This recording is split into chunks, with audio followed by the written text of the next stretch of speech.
Good afternoon. Welcome to my house. Thanks for having us. My pleasure. Wait for dinner.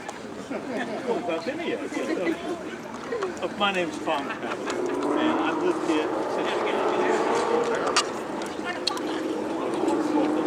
grew up in Kansas, and I'll be here till I'm retired, but I retired as deputy inspector. Back in 1989, I served from 66 to 99 in the boroughs of Brooklyn, Queens,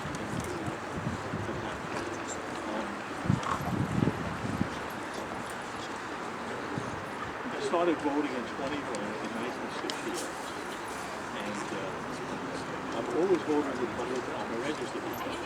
What?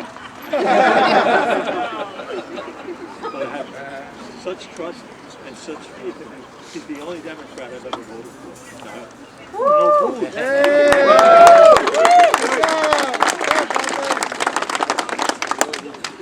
I first voted for Tom over 20 years ago when he was running for the county executive. Something voted again. I personally thought I'd never met him. But then years later, my son Tom, they got together and they got to be very good friends. And Tom has a very good singing voice, and he used to sing on the same stage whenever they played. And I'm an old doo-wop singer, and I know a good voice right here. So it just shows that. I know he's very supportive of the police because I spent a third of a century at the city police. And he's a man of his word, he's a gentleman, and he's certainly concerned about our police. So that's why I'm all in for Tom. Thank you. Thank you. Thank you. Let's hear for Tom Cavanaugh.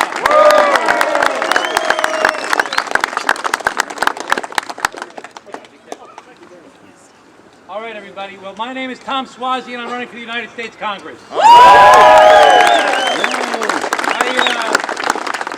I want to start by welcoming everyone to Levittown, America's first suburb and the home of the American dream. Yes. And I want to thank Tom Cavanaugh. I want to thank him for his service to the New York City Police Department for over 30 years. And I called him up and I said, I want to bring a couple people over to your house. So I appreciate you opening up your house to a couple of my friends, Tommy. I appreciate it very much. I think he's used to it. He had 5 brothers and 4 sisters, or 6 brothers? 6 brothers and 4 sisters. Wow. And, you know, you think about Levittown. What year did you move here, 1972? Yes. 1972 he moved. Go a little wider and And the reason, I spoke to him the other night, he said the reason he moved here is because it was affordable housing. He was 20 years old, wanted to buy a house, wanted to find a place that was affordable to live. And some of his buddies in the police department were living out here, and he wanted to move out with those families.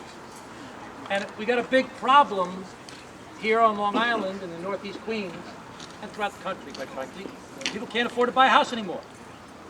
People are dreading what's going on these days. Everybody here in this crowd, myself included, people even in the media, our families, have a sense of dread. Right, Tom. They're thinking to themselves, you know, you see the polls that they talk about, how parents are concerned their children won't make as much money as they did, and they can't afford to move to the same neighborhood that they're living in. That's a very real issue. People have a sense of dread about affordability and whether they can afford to live where they came from. People have a sense of dread about the storms. You know, we see the storms all the time about, you know, the next hurricane and the next rainstorm and the flooding and the fires and the droughts. And they're like, something's going on. I'm dreading that. It's like nagging at the back of your head. Maybe don't talk about it all the time, but you're dreading it. You see the borders and people coming across the borders, and this is not a new phenomenon. I don't like the fact that they blame it all on this administration. That's not accurate. It's been going on for 40 years since I was the mayor of Glen Cove. Democrats and Republicans have failed to address the issue of immigration in our country for 40 years. And the same guys that used to gather on the street corners in Glen Cove looking for day work are the guys that own their own houses and their own businesses now, and the kids went to school with my kids. But there's a sense of dread that people have about people coming across what's going on? What's going on? There's a sense of dread. People are worried about what they see happening in Israel. That crazy, horrific violence. You can stay that wide. People have a sense of dread about the war in Ukraine, about Putin, and he's really trying to expand his empire just through killing people. So we're all worried about these things. We have a sense of dread, and we look to our leaders, we look to Washington, D.C., we look to the Congress, and we're like, but what are you doing about the things I'm worried about? I'm worried about the cost of living. I'm worried about the immigration. I'm worried about the climate. I'm worried about the wars. What are you doing? They're fighting with each other. They're trying to kick the speaker out. They did kick the speaker out. They're trying to, they can't, are we going to keep the government open? I mean, are you kidding me? What are they doing to sit down and work with each other to actually address the issues that the people are concerned about? Okay, I've got a lot of people here that are great friends, people I've known a long time, from a lot of different backgrounds. I'm sure there's a lot of Democrats in here, I'm sure there's a lot of Republicans in here, but these are working people. That's right. These are people that built the United States of America.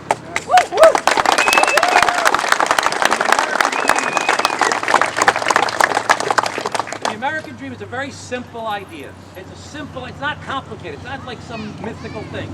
The American dream is, I'll work hard. And I don't care whether you're a liberal, you're a conservative, whatever you are, everybody believes it should be true. I'll work hard. And in return for working hard, I'll make enough money so I can buy a place to live, I can educate my kids, I can have health insurance, and I can retire one day without being scared. That's the American dream. And too many people in America right now, too many people in my district here on Long Island, too many people in Northeast Queens are concerned that the American dream is not real for them. They're willing to work hard. They're willing to do their part. And they're concerned they can't make it. Now, people here, many of you are union members.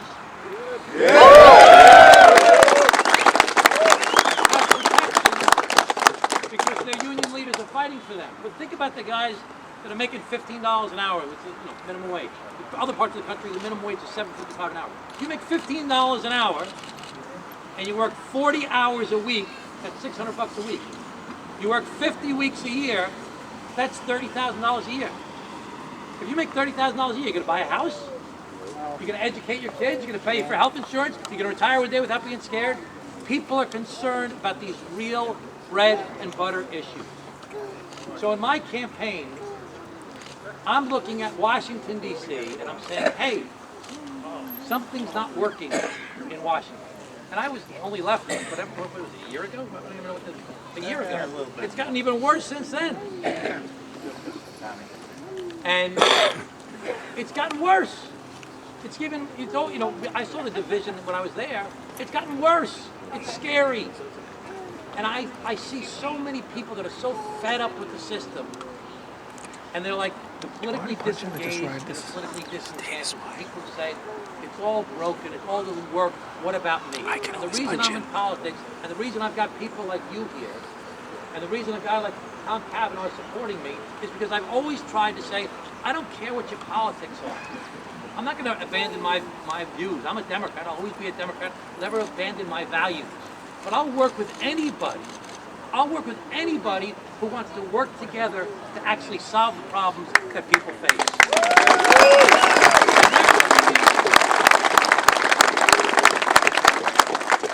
And that's what we need more of in this country. And that's what I've made it clear to the folks that helped me get the nomination to be the candidate in the special election. That's what I'm running on. I'm running on, let's work together to solve the problems that the people face. Enough of the finger pointing, enough of the partisanship, enough of the pettiness, enough of the just, how can we attack each other? And you're going to see a lot of attacking of me during this campaign. Let's work together and let's fix this. That's right.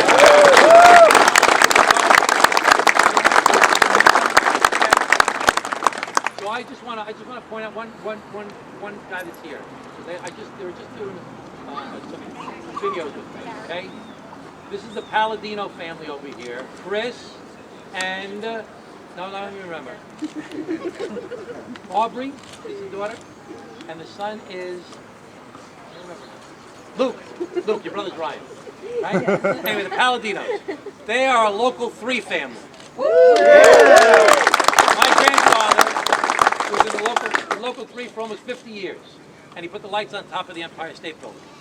So I want you to know that I appreciate the men and women that are here, the working families that are here, and I will always fight for every one of you, because my father was born in Italy, my mother came from Queens. I understand what it's like to be here in suburbia and to try and live that American dream, and I want to do it together with all of you. So thank you very much. Thank you, Bob.